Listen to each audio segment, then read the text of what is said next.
Avant que je me retrouve dans le cinéma, mes ambitions étaient de faire la médecine, mais comme j'ai toujours rêvé d'être une grande star, donc le cinéma était parmi mes ambitions à atteindre. Karine Ilunga est née à Kolwezi, précisément au Katanga. Je suis née d'une charmante femme qui vit en Belgique, maman Lioni, et de papa Roger Ilunga Mutachi, d'ailleurs, que je porte son nom. Mais sinon, une chose qu'il avait bien fait, paix à son âme d'ailleurs, parce que ça fait 2 ans qu'il est parti, il nous a mis ensemble et il nous a montré surtout l'unité familiale. Et voilà, j'ai beaucoup de frères et sœurs.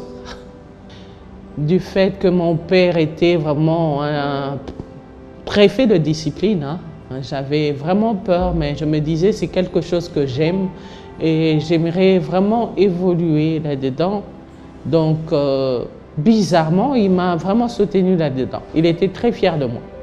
Maman, elle n'était pas trop chaude, mais je pense qu'elle m'a soutenue aussi après avoir vu les merveilles que j'arrivais à donner. De toute façon, elle était un peu fière de voir sa fille en star, quoi. Comment je me suis retrouvée dans le cinéma? Ouais, ça, c'est une très bonne question. Déjà à l'école maternelle, on me ramenait à faire des scènes de comédie. Et arrivé à l'école secondaire, un de mes professeurs qui m'observait, il m'a dit « mais tu pourras faire une très bonne comédienne ».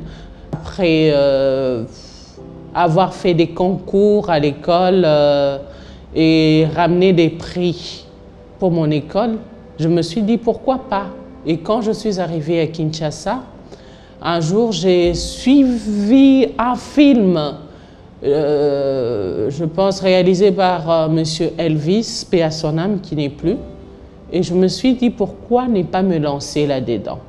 Je l'ai appelé et on s'est vu, on a essayé de faire le casting et il a trouvé que j'étais vraiment une bonne actrice. Bien sûr, Monsieur Elvis m'a accueilli dans le cinéma, mais il faudrait dire que j'ai été quand même encouragée par des gens comme Monsieur Baloufou, Lolo Bibas qui était toujours derrière moi. Il y a Claude Toumba qui m'a accompagnée là-dedans, mais j'ai commencé d'abord par la publicité et après je me suis retrouvée dans le cinéma.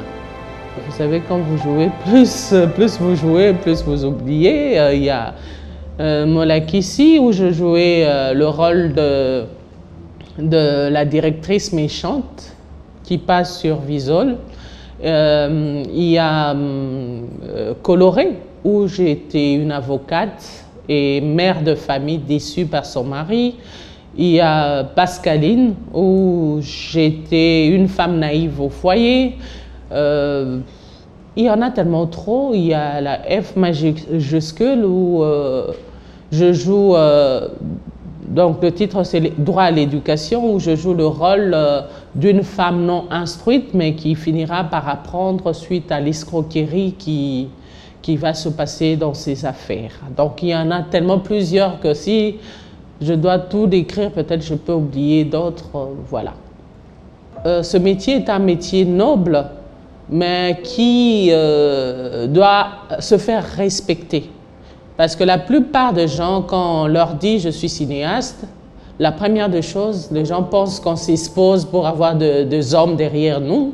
Ils disent toujours une belle femme comme ça, seule, bien équipée, qui roule avec une range, comment elle gagne sa vie. Toutes ces questions-là, ça nous embête un peu. C'est seulement que quand on arrive à vous rapprocher et on arrive à découvrir qui vous êtes, là on vous respecte et puis on vous dit souvent « Ah, on ne pensait pas que vous étiez une femme pareille, vous êtes vraiment une grande dame ». Mais la plupart des gens qui nous regardent nous jugent toujours à travers. C'est pas peut-être de leur faute, mais peut-être à cause de nos comportements. Il faudrait que nous puissions marcher dans la noblesse et faire respecter notre travail. Je pense que l'homme qui désire m'épouser, à moins qu'il puisse avoir une obligation professionnelle qui va m'empêcher à exercer ma passion, parce que le cinéma, c'est ma passion. Et je pense s'il va me suivre ce soir ou je ne sais pas s'il me suivra un jour, parce qu'il doit accepter mon métier, parce que j'aime ce métier et je compte vraiment l'amener au plus loin et faire l'honneur de cinéaste congolais.